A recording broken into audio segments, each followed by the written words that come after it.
Fırtına köyünün esmesi, Koçarı köyünün Adil'le sevdalandım.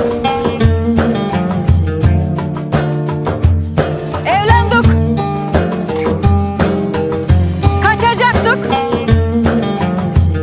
Kaçamadık.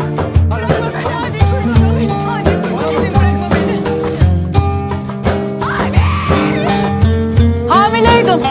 Hamile. Beni kızımdan da ayırdılar. Kaç beden